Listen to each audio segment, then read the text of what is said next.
அன்பார்ந்த நம்முடைய போராளி மீடியா யூடியூப் சேனல் நேயர்களுக்கு வணக்கம்.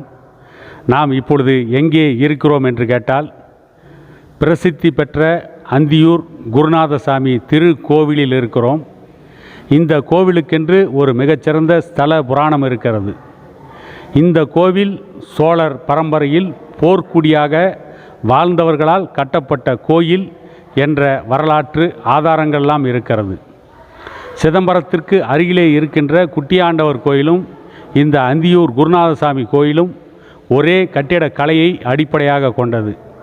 காரணம், சோழர்கள் வீழ்கின்ற பொழுது, சோழர்கள் வீழ்ச்சிக்கு பிறகு அங்கே போர்க்குடியாக இருந்தவர்கள் அந்த குட்டியாண்டவர் கோயிலுடைய 3 கற்களை எடுத்துக்கொண்டு ஒவ்வொரு ஊராக நாடோடிகளாக வந்தவர்கள் அந்தியூரிலே வந்து தங்கியிருக்கிறார்கள். அப்படி அந்தியூரிலே தங்கியவர்கள் அந்த 3 கற்களையும் தேவையில்லாத சுமையாக சுமந்து கொண்டிருக்கிறோம், நாமே நாடோடிகளாக வெவ்வேறு ஊர்களுக்கு ஓடிக்கொண்டிருக்கிறோம், இந்த கல்லை இனியும் சுமக்க வேண்டாம் என்று அந்த கல்லை கொண்டு போய் ஆற்றிலே போட்டுவிட்டு வந்து இரவிலே படுத்து உறங்கிவிட்டார்கள். ஆனால் காலையிலே எழுந்து பார்க்கின்ற பொழுது இவர்கள் ஆற்றிலே போட்ட அந்த 3 கற்களும் மீண்டும் அந்த கூடையிலே இருந்தது. அந்த போர்க்குடியாக வாழ்ந்த மக்கள் ஏற்கனவே ஏற்குடியாகவும் வாழ்ந்தவர்கள். திகைத்து போய் இந்த பகுதியை ஆண்டு கொண்டிருந்த, அந்தியூர் பகுதியை ஆண்டு கொண்டிருந்த குறுநில மன்னர்களை பார்த்து, நாங்கள் போர்க்குடியாக இருந்து சோழர்கள் வீழ்ச்சிக்கு பிறகு பிழைப்பு தேடி ஒவ்வொரு ஊராக வந்த பொழுது இங்கே தங்கினோம். நாங்கள் ஆற்றிலே போட்டுவிட்டு வந்த 3 கற்களும் மீண்டும் காலையில் எங்கள் கூடைக்கே வந்துவிட்டது. இது ஒரு தெய்வீக சக்தி. ஆகவே இந்த தெய்வம் நாங்கள் இந்த ஊரை விட்டு செல்லக்கூடாது என்று நினைக்கிறார். ஆகவே இந்த பகுதியிலே வாழ்வதற்கு எங்களுக்கு அனுமதி வேண்டும் என்று கேட்டபொழுது, இந்த அந்தியூர் பகுதியை ஆண்டு கொண்டிருந்த குறுநில மன்னர்கள், நீங்கள் ஏற்கனவே போர்க்குடியாக வாழ்ந்தவர்கள், ஆகவே எங்கள் பகுதிகளிலே தங்கி நீங்கள் விவசாயம் செய்து கொள்ளலாம். எங்களுக்கு ஏதேனும் எதிரிகளால் பிரச்சனை வருகின்ற பொழுது எங்களுக்காக நீங்கள் வாள் எடுத்து போரிட வேண்டும் என்று ஒரு உத்தரவை அவர்களிடம் பெற்றுக்கொண்டு இந்த பகுதியிலே விவசாயம் செய்து வாழ்ந்தவர்கள் சோழர்கள். படை வரிசையிலே போர்க்குடியாக வாழ்ந்தவர்கள் அவர்கள்தான். அந்த 3 கற்களை வைத்து கட்டப்பட்டதுதான் இந்த குருநாதசாமி கோயில். இந்த கோவில் இன்றைக்கு ஈரோடு மாவட்டம் மட்டுமல்ல, ஈரோடு, சேலம், கோவை உள்ளிட்ட பல்வேறு மாவட்டங்களுக்கும் பிரசித்தி பெற்ற ஒரு திருக்கோவிலாக இருக்கிறது. இந்த கோவிலே திருவிழா நடைபெறுகின்ற பொழுது தமிழகத்திலே வேறு எந்த கோவிலும் இல்லாத ஒரு சிறப்பு அம்சம், இங்கே திருவிழா நடக்கின்ற பொழுது ஒரு மிகப்பெரிய குதிரை சந்தை நடக்கும். அந்த குதிரையிலே பல லட்சக்கணக்கான மதிப்புள்ள குதிரைகள் விற்பனை செய்யப்படுகிறது. வாங்குகிறவர்கள் அந்த குதிரையை வாங்கி கொண்டிருக்கிறார்கள். இதற்கு அடிப்படை காரணம் என்னவென்று கேட்டால், போர்க்குடியாக வாழ்ந்தவர்கள் விவசாயம் செய்கின்ற பொழுது அன்றைக்கு போரிலே பயன்படுத்தக்கூடிய போர் குதிரைகளையும் வளர்த்தார்கள். ஆகவே விவசாயத்தோடு போர் குதிரைகளையும் வளர்த்து அந்த குதிரைகளை சந்தையிலே விற்பனை செய்திருக்கிறார்கள். அதன் தொன்று தொட்ட வளர்ச்சியாக இன்றைக்கும் அந்தியூர் குருநாதசாமி கோயில் திருவிழா நடைபெறுகின்ற பொழுது மிகப்பெரிய குதிரை சந்தை இங்கே நடைபெறுகிறது. அந்த குதிரை சந்தையை பார்ப்பதற்காக, அந்த சந்தையிலே குதிரைகளை வாங்குவதற்காக, குதிரைகளை விற்பனை செய்வதற்காக ஒரு பெரும் கூட்டம் ஒவ்வொரு திருவிழா சமயத்திலும் இங்கே கூடுகிறது. அப்படிப்பட்ட பிரசித்தி பெற்ற இந்த கோவில் பக்தர்களின் பல மனக்குறைகளை நிவர்த்தி செய்கிறது. அதை பற்றி இந்த கோவிலின் பூசாரியாக இருக்கின்ற மரியாதைக்குரிய சாந்தப்பன் அவர்கள் இந்த கோவிலின் பெருமையை பற்றி உங்களுக்கு விளக்குவார். வணக்கங்க. எங்களுக்கு எங்கள் முன்னோர்கள் சொன்ன இது செவிவழி செய்தி. செவிவழி செய்தி சிதம்பரத்துக்கு பக்கத்தில் பிச்சாபுரத்து பூர்வீகமாக கொண்டது தான் எங்களுடைய ஊர். அங்கே முஸ்லீம் ராஜா பொண்ணு கேட்டு தொந்தரவு பண்ணும்போது அந்த ஊரை விட்டு நாங்கள் வெளியில் வரும்போது, வெளியில் வரலான்னு புறப்பட்டோம். அப்போ அந்த தெரிஞ்சுக்கிட்ட முஸ்லீம் ராஜா புறப்பட்ட எங்கள் அழிக்கிறதுக்காக குதிரைப்படைகளை எல்லாம் படைகளை ஏவுறாரு. அப்போ நாங்கள் இந்த 3 சுவாமி கற்களையும் எடுத்துக்கிட்டு அவரை அவமானப்படுத்துகிற விதமாக நாயை பிடிச்சி கட்டி வச்சுட்டு அந்த ஊரை காலி பண்ணியும் வரோம். அப்போ 6 வழியில் குறுக்கிடுது.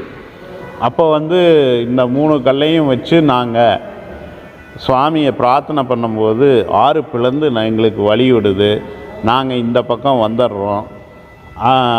எங்களை அழிக்க வந்த அந்த முஸ்லீம் ராஜாவோட படை வர்றதுக்குள்ளார நாங்கள் இக்கரைக்கு வந்துடுறோம். அக்கறையிலேயே அந்த முஸ்லீம் ராஜாவோட படை நின்றுருது.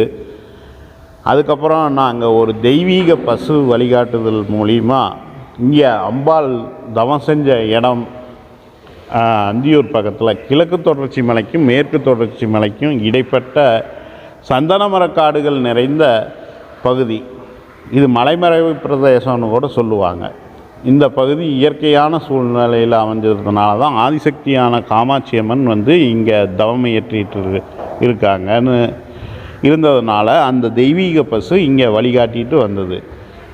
அப்போ அந்த அம்பாள் காமாட்சி அம்மன் வந்து மும்மூர்த்திகளுக்கும் சக்தி கொடுக்குற ஆதிசக்தி. சிவன் பிரம்மா விஷ்ணுவுக்கு சக்தி கொடுத்து படைத்தல், காத்தல், அழித்தல், அருள் புரிகிறது, மறைக்கிறதுங்கிற இந்த 5 தொழிலும் சுருக்கமாக சொன்னால் உலக இயக்கத்தை நடத்திட்டு வராங்க. அதை தானே நடத்துகிற அளவுக்கு தனக்கு தவசக்தி வந்துருச்சுன்னு நினைக்கிறாரு உத்தண்ட முனிராயர்னு ஒரு முனிவர். அப்போ வந்து அவருக்கு தவசக்தி பயன்படுத்தி இந்த மும்மூர்த்திகளுக்கு சக்தி கொடுக்குற ஆதிசக்தி மேலே பூதப்படைகளை ஏவுறார், போர் தொடுக்கிறார். அப்போ வந்து தான் சிவனும் முருகனும் சேர்ந்த அம்சம். சிவனும் முருகனும் சேர்ந்த அம்சம் உக்ரமாக எழுந்து அந்த உக்ரத்திலிருந்து தோன்றிய அகோர வீரபத்திரர் மூலிமா இந்த அவர் அனுப்பிய பூதப்படைகளை சம்ஹாரம் பண்ணுறாங்க. அப்போ பூதப்படைகளை சம்ஹாரம் பண்ண முனிவரோட தவசக்தி குறைஞ்சிட்டே வந்தது. அதை உணர்ந்த முனிவர் என்ன பண்ணுறாருன்னா குருநாதர்கிட்ட போய் சரணடைஞ்சிட்றாரு. குருநாதர்கிட்ட சரணடைஞ்சவரை சம்ஹாரம் பண்ண முடியாது. சரி, சரணடைஞ்சு தன்னுடைய தவசக்தியும் கொடுத்து சரணடைஞ்சிட்றாரு. சரி, உனக்கு என்ன வேணும் அப்படின்னு குருநாதர் கேட்கக்குள்ளார முனிவர் இந்த சந்தர்ப்பத்துக்காகத்தான் காத்திருந்த மாதிரி, எனக்கு என்ன வேணும், எனக்கு மும்மூர்த்திகளோட 4வது மூர்த்தியாக என்னை வந்து அறிவிக்கணும், அதுக்குரிய வல்லமையும் சக்தியும் நீங்கள் கொடுக்கணும் அப்படின்னு கேட்குறாரு. அப்போ நீங்கள் எப்போ ஆதிசக்தி மேலே போர் தொடுத்தீங்களோ அப்போவே வந்து அதுக்குரிய தகுதியை நீங்கள் இழந்துட்டீங்க. அதனால் உங்களுக்கு வந்து அந்த மாதிரியான ஒரு ஸ்தானத்தை கொடுக்க முடியாது அப்படின்னு குருநாதர் மறுத்துடுறார். அவர் வரம் கேட்கும்போது மும்மூர்த்திகளோட 4வது மூர்த்தியாக அறிவித்து எல்லாரும் என்னை கடவுளாக வணங்க வேணும்னு சொல்கிறார். அப்போ தான் வந்து நீ வணங்கத்தக்க ஸ்தானத்தின் மீது மோகம் கொண்டதனால் உனக்கு வந்து எங்களுக்கு வழிபாடு நடக்கிறதுக்கு முதல்ல உனக்கு வழிபாடு நடந்துட்டு எங்களுக்கு நடக்கிற வழிபாடு பூரணத்துவம் ஆகும் அப்படின்னு சொல்லி ஒரு வாக்குசம் கொடுத்து அவரை இங்கேருந்து பாலமலைக்கு தவம் பண்ண அனுப்பிச்சிட்றாரு. ஈசானிய மூலையில் பாலமலைன்னுங்கிற ஒரு மலை இருக்குது. அங்கே வந்து அம்பாளிலிருந்து பூஜையை தொடங்கும்போது ஃபஸ்ட்டு ஈசானிய மூலையை நோக்கி அந்த முனிவருக்கு காமிச்சிட்டு தான் நாங்கள் வந்து அம்பாளிலேருந்து பூஜையை தொடங்குவோம். இவர் குருநாதருக்கு துணையாக இங்கே சண்டையில் வந்து போனவர் பெருமாளும் வந்து எல்லா ஆலயங்கள்லேயும் பார்த்தீங்கன்னா உங்களுக்கு சயன கோலத்தில் இருப்பார். இங்கே வந்து குருநாதரோட போர்க்கோலத்தில் ஒரே அறையில் குருநாதர் சன்னதிக்கு பக்கத்திலேயே அருள்பாலிக்கிறார். இந்த குருநாதருங்கிறவர் சிவனும் முருகனும் சேர்ந்த சக்தி. சிவனோட 5 முகங்கள்னு சொல்லுவாங்க. அதுதான் அது 5 முதல் குரு இவர் ஆதிகுரு. குருவில் 7 வகையான குரு இருக்கிறாங்க. அதில் வந்து ஆதிகுரு, சத்குரு, ஆதிகுரு, பரமகுரு, சத்குரு, குரு தட்சிணாமூர்த்தி, குரு சுப்பிரமணியர். இந்த 5ம் வந்து சிவனோட 5 முகங்களாக சொல்கிறாங்க. மீதி 2 தேவகுரு, அசுரகுரு இவங்க வந்து தவம் செஞ்சு அந்த குருஸ்தானத்தை அடைஞ்சவங்க. அதனால் இவர் ஆதிகுருவாக இருந்து இங்கே மக்களுக்கு அருள் செஞ்சுட்டு வராங்க. இவர் உக்ரமூர்த்தியாகவும் இங்கே இருக்கிறதுனால முன்னால் சுயம்பு லிங்கம், பின்னால் வேங்க மரத்தால் ஆன சிலை. கந்தபுராணத்தில் முருகன் வேங்க மரமானன்றதாக ஒரு ஐதீகம் இருக்குது. இந்த 2 சக்தியும் ஐக்கியமானத்துக்கு இதுதான் வந்து சாட்சி. இங்கேருந்து 2 கிலோமீட்டர் தொலைவில் அம்பாள் தவம் செஞ்ச வனம் இருக்குது. அந்த வனத்தில் தான் சண்டை நடந்த இடம். அந்த சண்டை நடந்த சண்டையில் குருநாதர் சார்பாக போரிட்ட பூதப்படைகளுக்கு தான் வந்து அந்த பலி கொடுக்குறாங்க. அகங்காரத்தின் சின்னமான ஆட்டுக்கிடாயும் சேவலும் வந்து பலி கொடுக்கப்படுறது. அது அகங்காரத்தை முனிவருக்கு மனசில் தோன்றிய அகங்காரத்தை அழிக்கிறதுக்காக பண்ணினது. அதனால் இன்றைக்கும் வந்து அந்த பலி அங்கே தான்.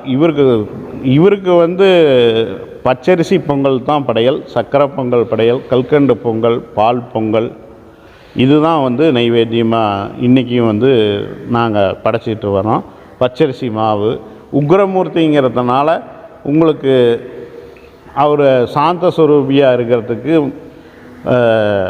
முன்னால் செம்பு சொம்பில் அல்லது வெங்கல கிண்ணியில் வந்து நாங்கள் தீர்த்தம் வைக்கிறது வழக்கம். மாதத்தில் ஒரு தடவை நாங்கள் பானக்க நைவேத்தியமாக படையல் பண்ணிட்டு வர்றோம். கோவிலுக்கு செய்வினைக்கு ஆளானவர்கள் மிகவும் ஊனமான நிலையில் வருவதோட குணமாவதாக கேள்விப்பட்டிருக்கிறோம். அதை பற்றி உங்கள் கருத்து என்ன? உண்மைதான்.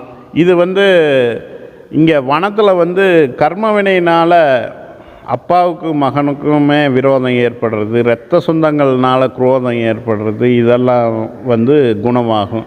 இங்கே மூலஸ்தானத்தில் வந்து கிரக பிணிபீடைகள் எதாக இருந்தாலும் நல்லாகும். இன்னொரு கோயில் இருக்குது பெரிய குருநாதர்னு, அங்கே வந்து கந்திருஷ்டி, மனநோய், பில்லி சூன்யம், பேய் பிசாசுன்னு சொல்கிறது, இந்த மாதிரியான பிணிகள் எல்லாம் வந்து நல்லாகக்கூடிய இடம் பெரிய குருநாதர். இந்த வனக்கோயிலில் எல்லாம் வந்து இரவு நேர பூஜை. காரணம் இங்கே வந்து பூரா எல்லா விதமான அது என்ன சொல்கிறது கொடூரமான அசுர குணமுள்ள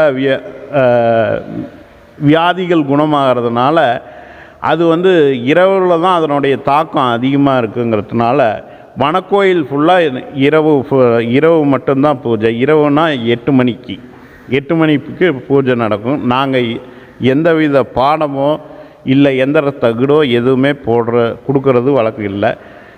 விபூதி மட்டும்தான் நாங்கள் தருவோம். குருநாதருக்கு ஆரத்தி காட்டுற விபூதி, அதை வாங்கி விபூதி தரிச்சிட்டு அந்த பிணியால் பீடிக்கப்பட்டவங்க வந்து சீக்கிரமாகவே குணமாகுவாங்க. அவங்களுடைய மனசில் குருநாதரை எந்த அளவுக்கு நினச்சி சரணடைகிறாங்களோ அந்த அளவுக்கு சீக்கிரமாக கர்ம வினைகளை போக்கி குணமடைய வைக்கிறாரு குருநாத சுவாமி. எங்களுக்கு நீண்ட நாட்களாக ஒரு சந்தேகம் என்னென்னா, சிவன் கோவில், ஈஸ்வரன் கோவில், பரமசிவன் கோவில், செல்லாண்டியம்மன், மாரியம்மன், இப்படி பல கோவில்களை கேள்விப்பட்டிருக்கோம். ஆனால் அந்தியூரில் மட்டும்தான் குருநாத சாமி கோயில் அப்படின்னு கேள்விப்படுறோம். இந்த பெயர் வரத்துக்கு என்ன காரணம் தெரிஞ்சுக்கலாமா? குருநாதன் சிவனும் முருகனும் சேர்ந்த சக்தி. குருவும் அவர் தான், நாதனும் அவர் தான் அப்படிங்கிறதுக்கு தான் குருநாதன். அதுதான் ஏற்கனவே நான் உங்களுக்கு சொல்லியிருக்கிறேன். குருவாகவும் இருக்கிறவர் அவர் தான். சீடனாக அமர்ந்து பிரணவ மந்திரத்தை சுப்பிரமணியர்கிட்ட கேட்டவரும் அவர் தான். அவரோட சக்தியில் நெற்றிக்கண்ணிலிருந்து வெளிப்பட்டவரும் அவர் தான். சீடனாக இருந்து குரு உபதேசம் வாங்கியவரும் அவர் தான். அதனால தான் குருநாதன். மிக்க நன்றி. இவ்வளவு நேரம் இந்த கோவிலுடைய புராணத்தை மிக தெளிவாக எடுத்து சொன்ன உங்களுக்கு எங்கள் போராளி மீடியாவின் சார்பில் மனமார்ந்த நன்றி. சந்தோஷம். நன்றிங்க.